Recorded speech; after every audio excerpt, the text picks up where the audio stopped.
Hi, I'm Car, and I have BPD, and this week I was also diagnosed with antisocial personality disorder and histrionic personality disorder.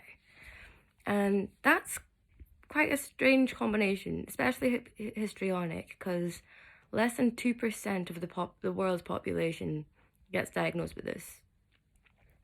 But it makes sense for me, and it's helped my family really understand a lot more about my views of the world and how I act. Getting diagnosed with a lot of cluster B personality disorders is quite a difficult thing because they have very bad connotations. When you first start looking up any cluster B personality, it's that they are dramatic, they are attention seeking, they are manipulative, they lie all of the time, they are always out for themselves. And all of that can be true, but not for every single person. And even if it is true for you, it's not all of the time. It is a symptom of a disorder, and that will only present itself during certain situations when those traits are triggered. Some people will do this more than others, depending on how severe your symptoms are. And it's okay. It's totally okay to be yourself. And being yourself means showing your disorders to the people that you love and when you feel comfortable to do so. And you can talk about that. It's really strange. Personally, I find the attention-seeking one quite strange because I have a lot of attention-seeking behavior and always have. And even when I don't want attention, I will still behave in an attention-seeking way. I'm so used to always being the center of attention that not being the center of attention just feels off. It feels like something is really strange and feels weird. So I try to figure out what is going on. And in doing that, I then put myself into being the center of attention again, regardless of whether I want to be in the attention or not. Sometimes for me, it's like everybody else has a God complex of me, and no one will leave me alone, and I can't get a moment to myself because of how dramatic I can be acting. And I now didn't really understand why that was, how I can be so angry and screaming and running away, which are all very attention-seeking behaviours, but this is me trying to get a moment of peace. And then when I do want attention, it's like I will dress however I want to dress to gain whatever attention I want. My hair colour, the way I talk, the way I act. The way I will tell somebody a story is very dramatic as well. It's like a little play put on. And I won't just tell somebody a linear story sitting down. I will get up out of my seat and be moving about to be able to get my point across. Because I just find explaining things through visually and just moving them around is easier and showing people rather than talking. For me, we found out that part of my brain, the part that deals with emotional maturity, so understanding my own emotions and feelings and recognizing them, and also in other people as well, so understanding how other people might feel and recognizing why they would feel that way and why somebody would act that way in a certain situation. That just stopped developing at the age of 4 for me. So a lot of my behavior is that of a 4-year-old because I just didn't learn anything beyond that. I don't feel a full emotional range, and haven't since I have the emotional range of a 4-year-old. I understand people that feel happy, people that feel sad, people feel angry, and I can feel happy, sad, angry. But when people start using words like I feel happy, I feel ecstatic, I feel glad, all of these other words that also mean happy, or I feel sad, I feel upset, I feel distraught, I feel despair.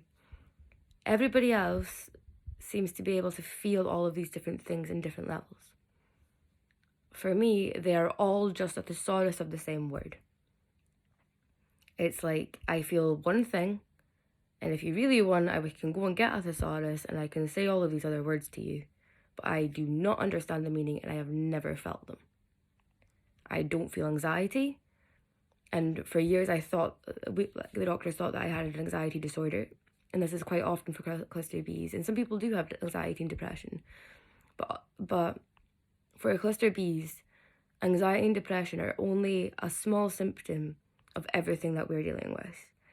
And often the symptom itself isn't even anxiety and depression. It just presents that way to other people or low-grade professional medical people who aren't fully trained in dealing with people with personality disorders, specifically personality disorders in cluster Bs.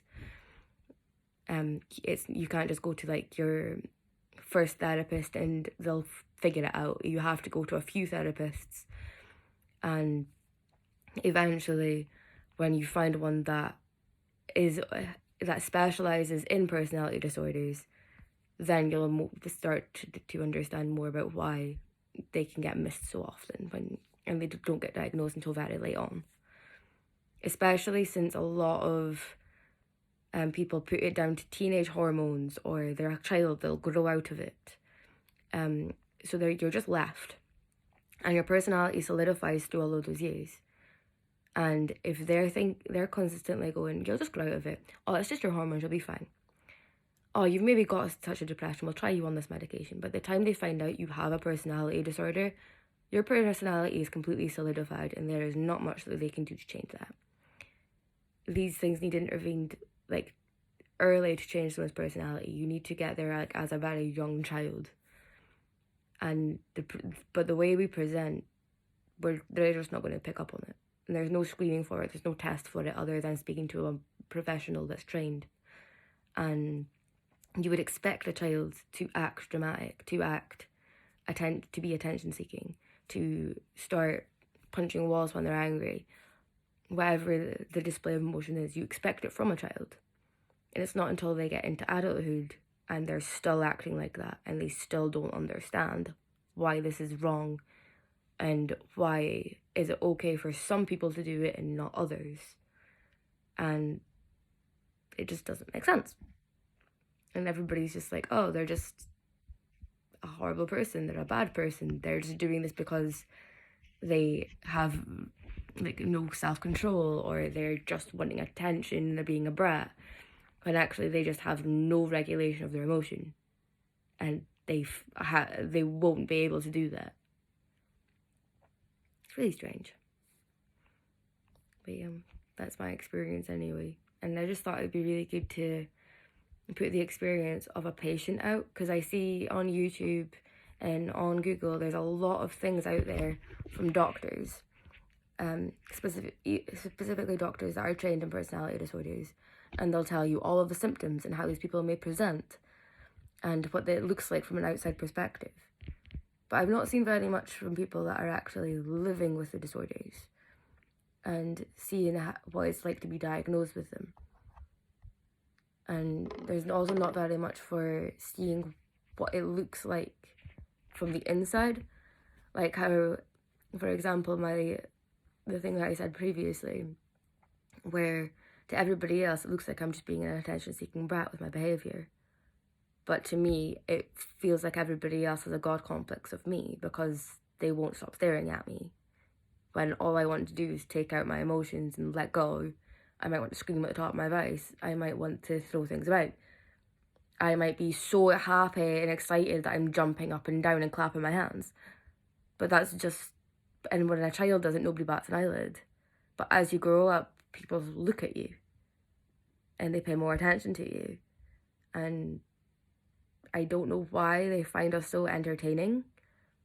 Or people just don't take their eyes off of us and they can't let us just be ourselves. And when we do want attention, like, we want attention from only certain people. Like, I might only want attention from one of my friends, but everyone in the room will be staring at me. And I'm like, yeah, okay, I maybe do want this person's attention, but that I don't understand why everybody else is also staring at me. It just makes no sense to me. But to everybody else, it's like, oh, this person wants everyone to look at her. Why does she need so much attention? it's also not a bad thing to want attention. Like, everybody needs attention. Everybody has emotional needs. Some people have more emotional needs than others. Some people don't like attention at all and will make themselves as small as possible and hide away. Some people like being dramatic. And I think there's a big stigma on, oh, they're only doing it for attention. They're probably not only doing it for attention. I certainly don't only do things for attention. Attention might be a part of it. I may want attention from some people. But it's more than that. I might need attention because I'm feeling so upset that I want somebody to talk to. It might be that I've found out new information and I think everybody should know it, so I'm getting everyone's attention. So, like this YouTube video, everyone should watch this YouTube video because I want all of the attention so that I can get my point across. But yeah, I think it's really important that people should know what it's like from a patient's perspective, and that people might not feel as alone because, hey, I'm going through similar things to you. You're not alone. And yeah, it is really weird to be on the other side of things and not just being the person looking at the symptoms and being like, oh, you look like you have a personality disorder. You've probably had this thing as well, because I have, when people look at your behavior and look at how you're acting and go, oh my God, you might have a personality disorder. Do you have a personality disorder? Oh my God, get help. And they say it in a derogative manner. I will, since being diagnosed, turn it around and go, yes, I do. And they will still repeat themselves over and over again in a derogative manner. You have a personality disorder. Go and get yourself help. And I'm like, yes, I do have a personality disorder. And I'm in therapy. And they will continue to be derogative towards me. There's a huge stigma about personality disorders. A huge stigma about cluster B people. And it's just very not nice to live with the fact that, oh my God, she has a personality disorder, stay away. Oh my God, she has a personality disorder, she'll constantly lie to you and she'll manipulate on you and she'll cheat on everyone. And you just can't trust her. Like, it's just not the case. A lot of the time when you hear about cluster B personality disorders, it's on, like, a Netflix documentary from Making a Murderer, or somebody's gone missing, or they're portrayed in TV shows or films as the villain, like Harley Quinn, the Joker. Can't think of any more off the top of my head at the moment, but they do both have cluster B personality disorders. I've checked that. And it's like, those are the people that society know about. Those are the people that are representing personality disorders. But actually, so many more people than just the people that you hear about in newspaper articles or on the news actually have them. People live with these disorders day in, day out. They go to work, they go home, they have families, they go shopping, they go for their weekly shop. They also go to therapy and a bunch of doctor's appointments to try and, like, help them cope with it and manage their life easier. And it takes a lot of work to actually lessen our symptoms and become more socially normal, or even be able to explain our symptoms to other people, because it's quite difficult to be able to, like, actually put into words what it's like because of the not having the full range of emotions. So we can't actually tell you, I feel despair or I feel ecstatic. I'll just say I feel happy, and people find it really weird. Or I feel sad, and people find it really weird that I'm acting a certain way because I feel sad. And it's because I feel it completely differently to you. Like, completely differently. Like, I can't describe... A lot of people understand that psychopaths can't feel love, so they don't describe love properly. I can feel love. I feel empathy. I feel empathy. I'm actually a very empathetic person. But because I don't fully understand the range of emotions, it's as if I can't actually describe them. In the same way a psychopath wouldn't be able to describe love. And people get quite scared about that because they're like, oh my god, maybe she's a psychopath. What if she murders someone? Like, most people with personality disorders don't go around murdering people and don't go around, like, wreaking havoc. They will definitely hurt people. Like, I don't know anybody with a personality disorder that hasn't hurt someone in some way. But I also don't know any person that hasn't. Most people has maybe, like, said, like, I don't know, you've had a bad breakup.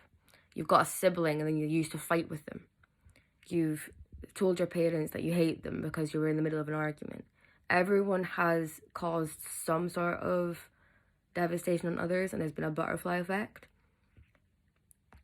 But personality disorders, we don't always understand how our actions are going to impact others. And that makes us a bit more likely to end up hurting other people because we just don't see it. And because we don't understand all of the emotions in ourselves and don't feel everything, we also can't recognize them in other people.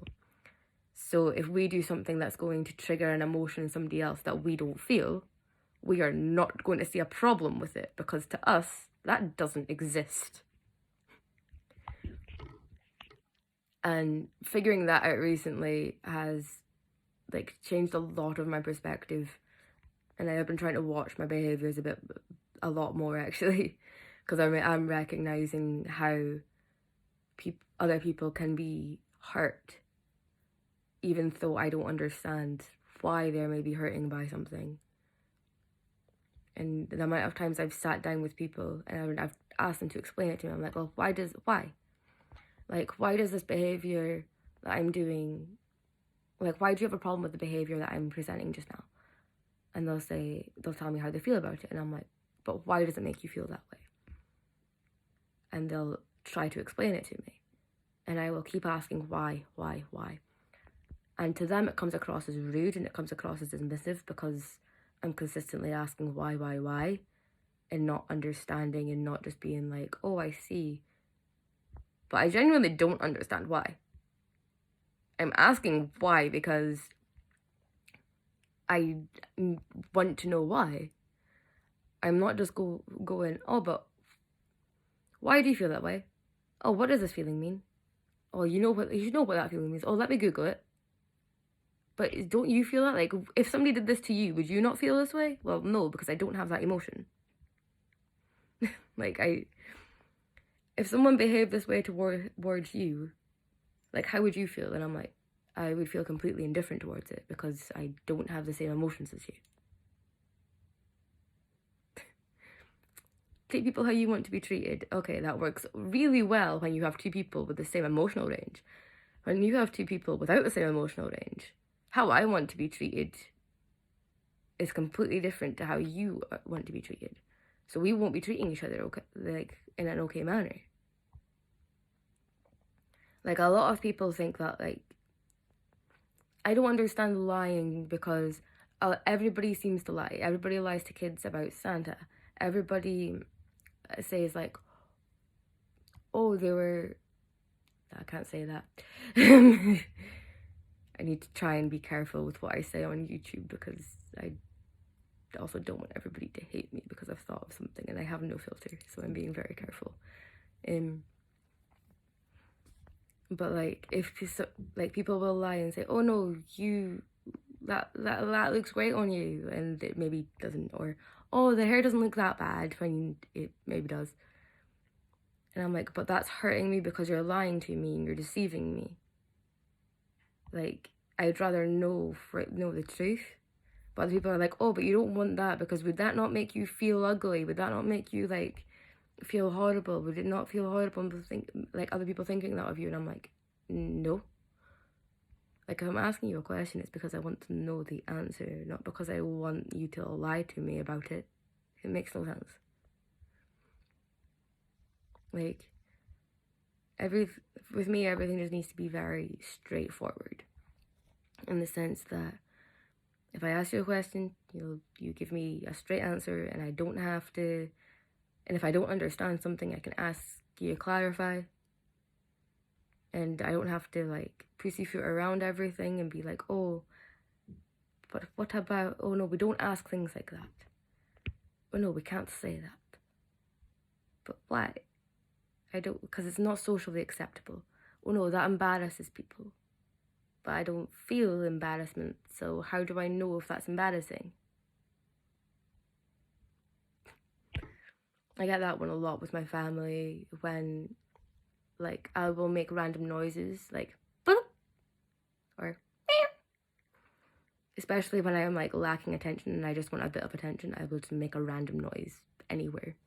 And depending on how much attention I want, depends on how loud it is. And they will be very embarrassed because everybody will turn around and look. And I'm like, I don't understand what your problem is. Like, they're looking at me, not you. Yes, but I'm with you. So? And to me, it's like, if they feel embarrassed of being with me, then why are they walking down the street with me or anything? Like, just leave me alone. It just doesn't make sense to me. Like, if you're embarrassed to be seen with me, then don't be seen with me. If you're embarrassed to hang around me, then don't hang around me. I don't feel embarrassment. I don't understand what that's like for you. I don't, like, if you were to do it, I would not feel embarrassed at all. I would have no problem with it. So I don't understand why you have a problem with it. But apparently people do. So that's the thing. Or like, I did have a family member who would just literally refuse to be seen with me depending on how I dressed or how I did my hair that day. And to me, I tend to dress and do my hair with how I feel. So it's like, if I wear a lot of blue, I probably feel very down that day. If I'm wearing lots of bright colours, I probably feel great that day. If I'm wearing a lot of black, I probably want to like just kind of hide away that day and blend in. And it changes. It can even change throughout the day, and I'll go change. But depending on what I was wearing, a family member just would not be seen with me. And I'm like, but you're not the person wearing it. Why are you embarrassed to be stood close to someone like that? And I just don't speak to them anymore because they don't accept me for who I am. And if people don't accept me the way I am, then I don't want them near me. They can just go away, leave me alone. Like, you don't have to be involved with my life. Goodbye, the door is there. I don't want the negativity from people anymore. I don't want to, like, have to deal with people who are embarrassed of me. Especially when I don't even understand embarrassment. Because it just makes it harder for me to understand what's wrong with them. Or, like, why they don't like certain behaviors. And I found that's the way to be easier for me, is to just cut them off. And that way I can be myself. And they don't need to feel embarrassed. And I've done that for a lot of people these days, where if they don't have time to explain something to me, like if I'm like, I don't understand this emotion, I don't understand why you're feeling this way. And if they don't want to explain, like, they don't have to tell me everything. I'm not saying like, oh no, if you're upset you must tell me everything, but if it's affecting our relationship and they don't feel like talking about it and just want me to automatically understand and conform,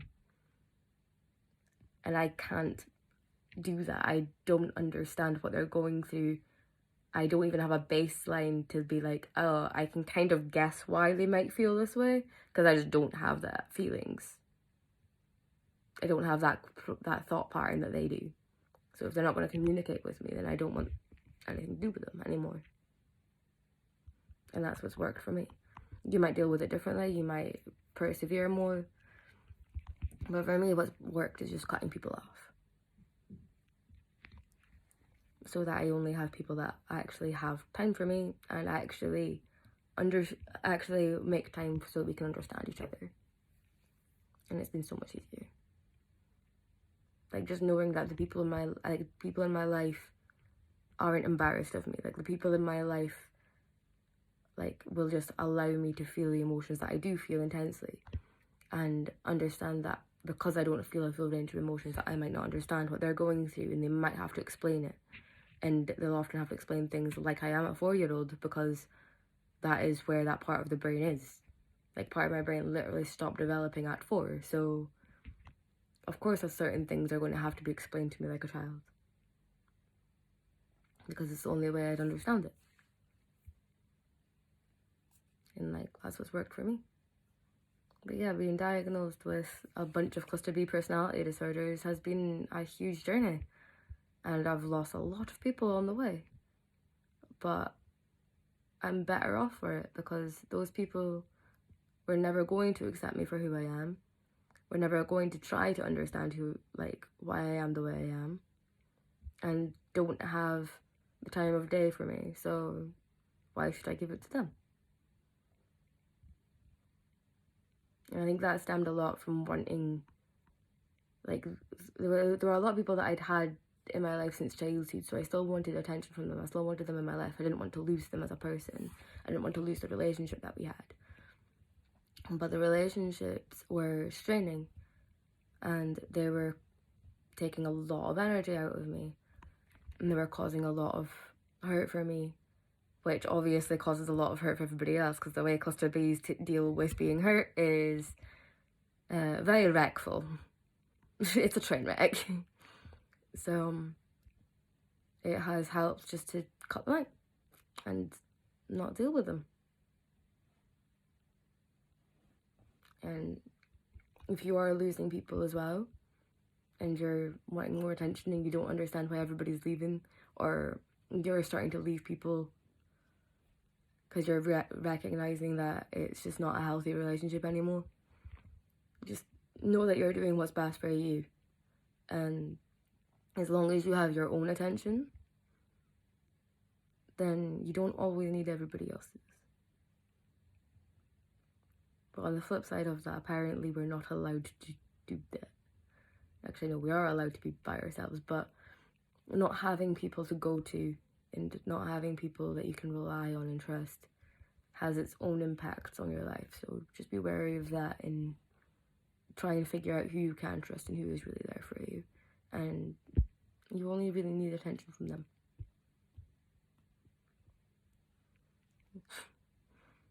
Yeah, this has been a very long half hour for me. I don't really know how to end it, but yeah, like, that's my first video on what things have been like with cluster B, and for me and my experience so far. I am wanting to go through more in depth about what each of these disorders are, and other disorders too, and what I know about them. And I want to do a video on like what it's like to actually Google cluster Bs and how to what it's like to react to it. But I will need another camera so that I can be on my phone and have a camera so that you can see the difference. But yeah, I hope people are finding this helpful, and that it reaches the right people so that they know that they're not alone. Please share this video with other people, especially if you think somebody in your life has a personality disorder, so that they just know that there are other people out there like them, and people do live with this. You can live with it. Like, you can have a very good life even though you have these disorders, and it's fine. Like, you will manage to find ways to cope. Like, you'll manage to find your own coping mechanisms, your own people that you can go to, your own support network, and it will get better.